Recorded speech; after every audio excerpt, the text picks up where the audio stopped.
questions 21 to 25 on the 2010 Grade 8 AMC 8.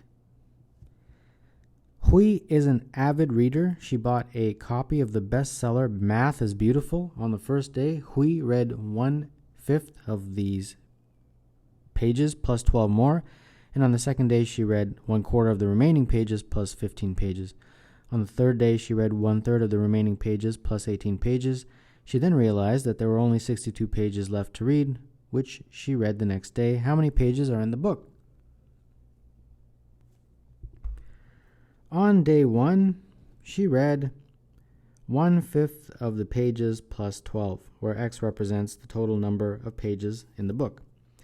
On the second day, she read 1/4 of the remaining pages. So the remaining pages would be X minus this. So minus X over 5 minus 12.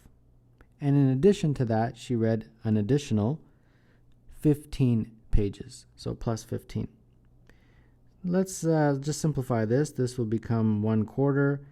This is 4X over 5 minus 12, and then plus 15. And this looks like X over 5 minus 3 plus 15, which is X over 5 plus 12. So interestingly, the exact same as the first day. Now the third day, she reads 1/3 of the remaining pages. So the remaining pages are X minus both of these guys. So X minus 2 times X over 5 plus 12, like that. And then she read 1/3 of that, right, on the third day, plus an additional 18 pages. So let's simplify this. This looks like X minus 2X over 5 minus 24 plus 18, like that. So this looks like 1/3 is 3X over 5 minus 24 plus 18. And that looks like X over 5 minus 8 plus 18, which is X over 5 plus 10. So at this point, these three, this one, and this one, when you add them together, would equal the total number of pages minus 62. Because they don't equal 62, they equal that minus 62 since there's 62 pages left. And if you add those two guys, or three guys actually, it looks like it's 3X over 5, and then the numbers 24 plus 10, 34. So that's it. This is what we have to solve to get our X. Let's see, put all the numbers on one side and you get 96, and then that'll be 2X over 5. And if you solve this, you get 96 times 5 divided by 2, so 48 times 5, which would be 240. And 240 represents the number of pages in the book. So number 21, the answer is C.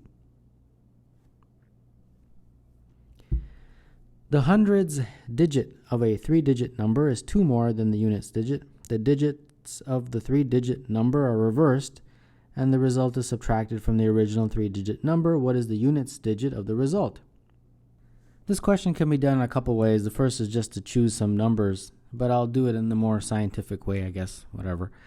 And that is if you have a number of the form ABC, and then you're reversing it, it becomes CBA, right?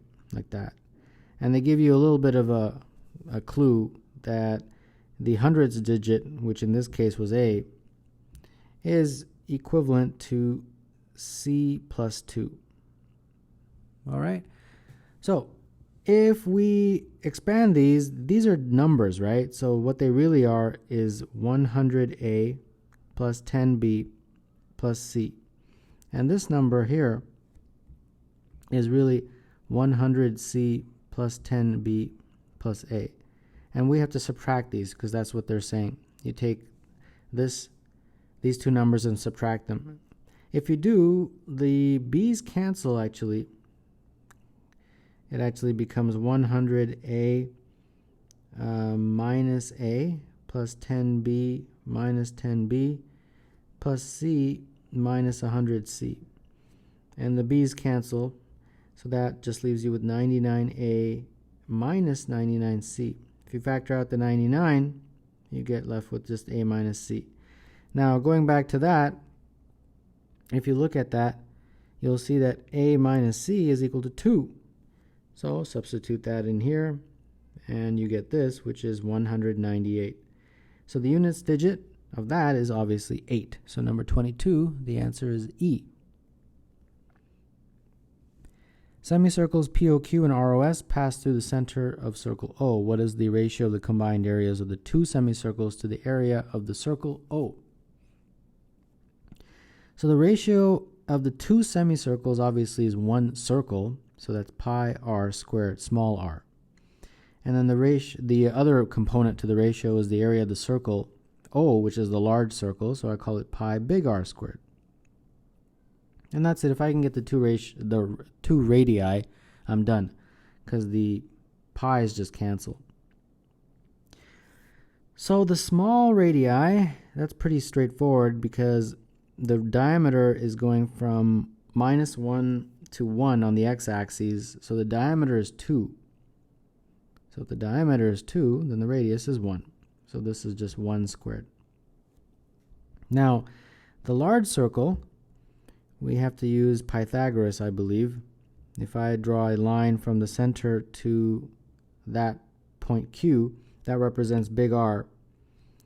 And I can figure that out because from here to here is 1, and from here to here is 1. That's what that point really represents. So 1 squared plus 1 squared is big R squared, and therefore 2 is big R squared. So going back here, this is just 2. So that's it, 1 over 2. So number 23, the answer is B.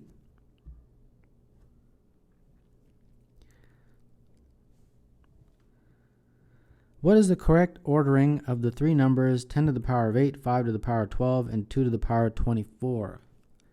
Well, we have to do a comparison. Obviously, we're not going to plug this into a calculator. Calculators are not even allowed, and you're certainly not going to multiply these. So you have to break them up into prime factors and see if that helps. So the first one is 10 to the power of 8. I'll break it up into 2 times 5. Second one is 5 to the power of 12. It's already in prime factors, and as is this one. Not much we can do. So this becomes 2 to the power of 8 times 5 to the power of 8. But I can compare it by breaking this up into 5 to the power of 8 and 5 to the power of 4. If you see, that will allow me to have a little bit of a comparison. And this one, not much I can do right now. Okay. Or can I? I think I can, because there's a 2 to the power of 8 here, so I'll put 2 to the power of 8, and that would leave me with 2 to the power of 16. Yeah. Okay, so far so good, but nothing really matches here. So what I'm going to do, this matches, but unfortunately these two don't really match at all. So what I want to do is at least get the exponents the same, and I can do that by making 2 to the power of 8 as 4 to the power of 4. That's equivalent, right? Because it's just 2 squared to the power of 4. Now things are starting to match up. And in a very similar way, let's see here. 2 to the power of 8, I'm going to make this 4 to the power of 8. Okay, now let's start comparing. If we first compare this number to this number, you'll notice that both of them have a 5 to the power of 8. So that part is equal. But then look at 4 to the power of 4 and 5 to the power of 4. Obviously, 5 to the power of 4 is greater. So that means this number is greater than that. So that's the first conclusion we can draw. So that means that 5 to the power of 12 is greater than 10 to the power of 8. Okay, So that's the first conclusion. Now, let's compare this number to this number. Both of them have a 2 to the power of 8, so that makes them equal, but we have to look at these guys. Obviously, 5 to the power of 8 is greater than 4 to the power of 8. So this number is greater than that number. So that means that 10 to the power of 8 is greater than 2 to the power of 24. And now we just combine those.